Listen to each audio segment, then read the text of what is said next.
Hello ladies and gentlemen, welcome to my YouTube channel. Today we are going to revise section C, which is chemistry section of combined science paper 2 that was written in November 2018. In the final exam, candidates are required to answer in 2 questions, but we are going to answer all the questions from number 10 to number 12 since we are doing our revision. The first question is reading, define the term hydrocarbon.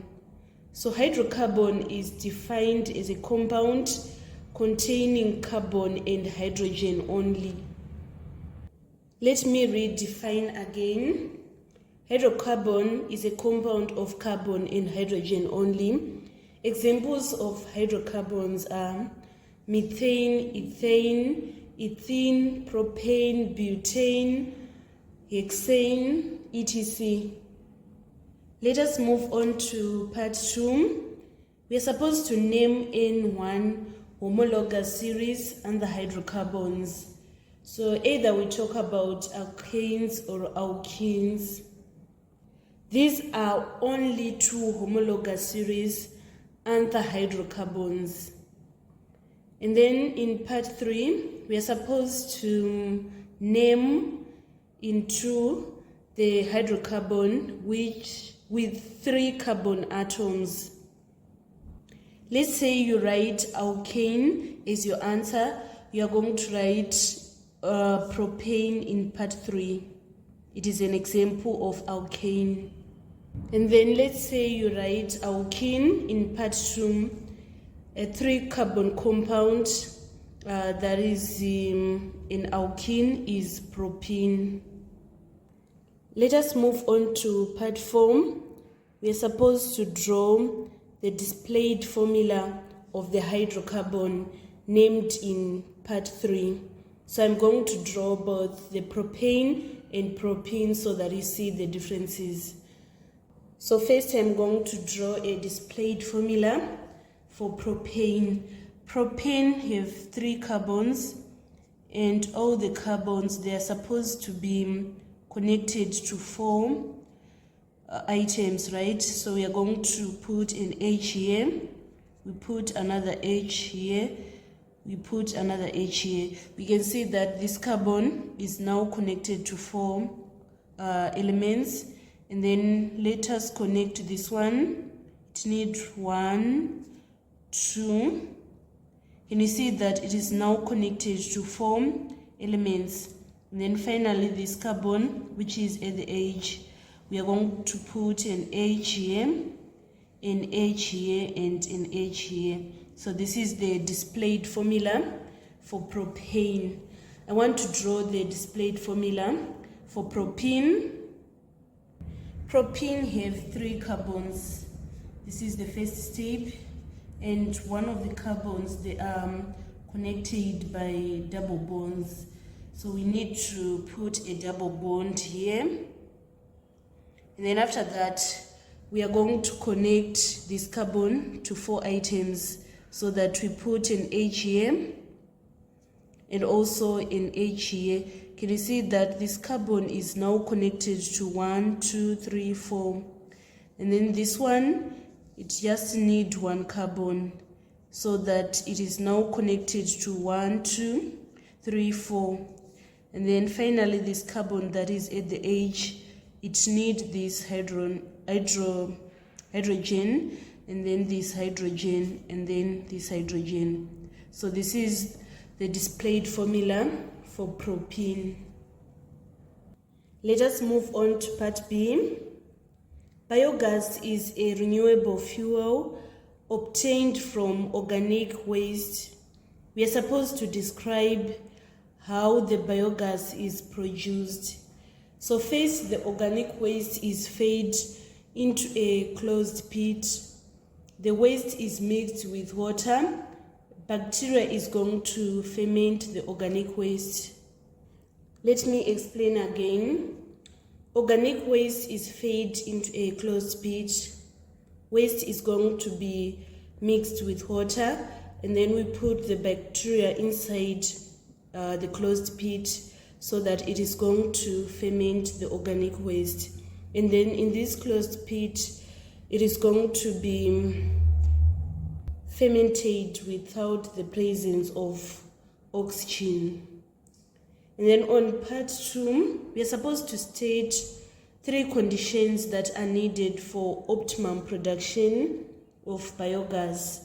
So we need an optimum temperature of between 35 to 55 degrees Celsius. This is an optimum temperature for bacteria to ferment the organic waste. And then we need also an optimum pH, which is slightly acidic or slightly alkaline, because the moment it becomes too acidic or too alkaline, it is going to affect the working of the microorganisms that are being used. So we need an optimum pH, which is not going to affect the microorganisms that are used. And then the last condition that is needed for optimum production of biogas is the absence of oxygen. That is why we need to process biogas production in a closed pit in order to avoid the entrance of oxygen. So this was the complete solution for number 10, that was in November 2018, Combined Science Paper 2.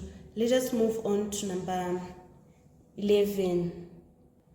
Number 11, nitrogen and hydrogen gases were compressed in the reaction chamber at a temperature of 450 degrees Celsius to 500 degrees Celsius in order to produce ammonia. We are supposed to describe what would happen to the yield of ammonia if the temperature of the reaction chamber was raised to 800 degrees Celsius. The yield of ammonia is going to decrease since higher temperature causes the decomposition of ammonia. Let us move on to part B. State 2 optimum conditions for the Haber process other than temperature. So we are going to talk about ion catalyst and also pressure of 200 to 300 atmospheres. And then on part C, we are supposed to explain why ammonia and other gases are recycled into the reaction chamber. This is going to retain unreacted gases, for example, nitrogen and hydrogen, which are going to be reacted further. Let me explain again. The reason why we need to do recycling is that recycling retains unreacted nitrogen and hydrogen for further reaction. And then on part D, we are supposed to state into industrial uses of ammonia. It is used in the production of fertilizers. It is used to make household cleaners. It is used in the purification of water, and also it is used as refrigerant. And then on part E, we're supposed to calculate the number of moles in 56 decimeter of ammonia at room temperature and pressure. So the formula of calculating number of moles is volume in cubic decimeter divided by molar gas in cubic decimeter. So here we are given the volume is 56 cubic decimeter, and then we need to divide by the molar gas volume, which is 28 cubic decimeter. So if you say 28 into 28, it is 1. 28 into 56 is 2. So we are going to say 28 into 56 is equals to 2 moles. So our answer is going to be 2 moles. This was the complete solution for number 11, that was in November 2018, Combined Science Paper 2.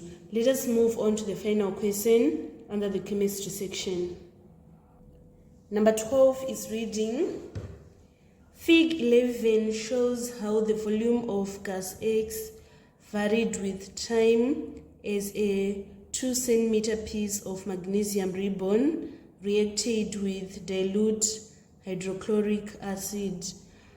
So first, before we answer this question, we need to write a chemical reaction of magnesium and hydrochloric acid.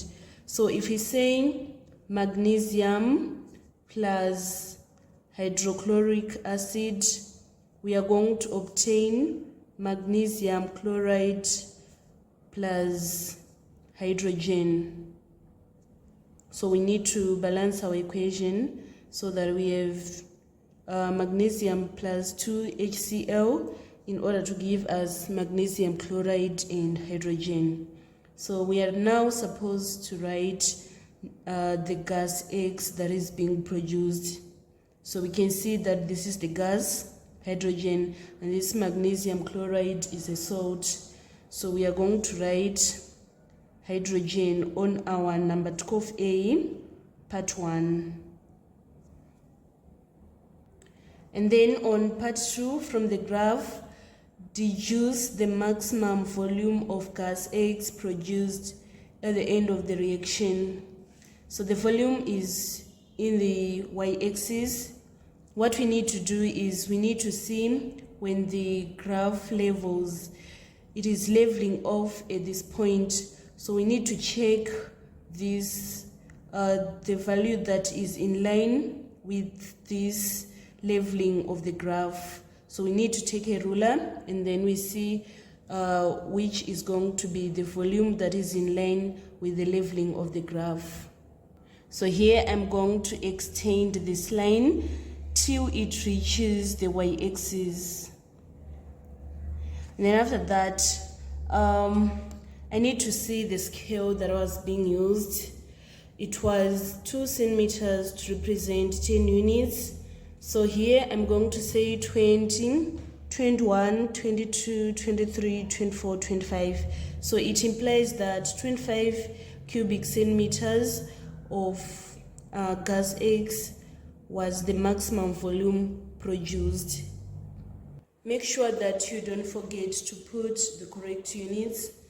And then on part 3, we're supposed to determine the time taken for the reaction to get to completion.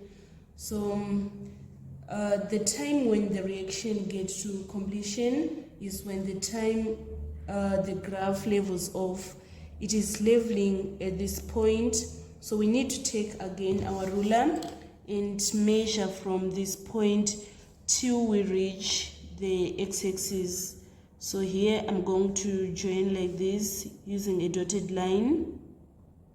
Then after that, I need to see the scale that was being used in the x-axis. So it was 2 units to represent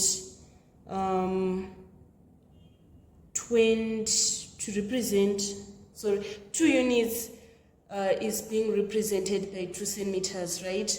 So here I'm going to say 2.2, 2.4, 2.6, 2.8, and 3. So it implies that the time taken for the reaction to get to completion is 3 minutes. And then on part 4, we are supposed to describe the effect of using magnesium powder instead of magnesium ribbon to the rate of reaction. The rate of reaction is going to increase because when we are using powdered magnesium, it is going to have an increased surface area. So the moment we increase the surface area, the rate of reaction is going to increase. So let me explain again. Powdered magnesium has large surface area than magnesium ribbon. So the large the surface area, the faster the rate of reaction. And then on part V, we are supposed to state in 2 factors other than surface area that would increase the rate of reaction. So these factors are increase in temperature of HCl, increase in concentration of HCl, and also the use of catalyst is going to increase the rate of reaction. Let us now move on to part B. Part 1 is requiring us to state an industrial process that produces nitrogen. It is known as fractional distillation of liquid air. And then on part 2, we're supposed to state in 2 uses of nitrogen. It is used in the production of ammonia. It is used in the preservation of sperms. It is also used in medical uses. So this marks the end of our tutorial today on chemistry section of November 2018 Combined Science Paper 2. Thank you so much guys for following me on this channel. Please don't forget to subscribe, like and share my videos. I love you all. This is Eve signing out.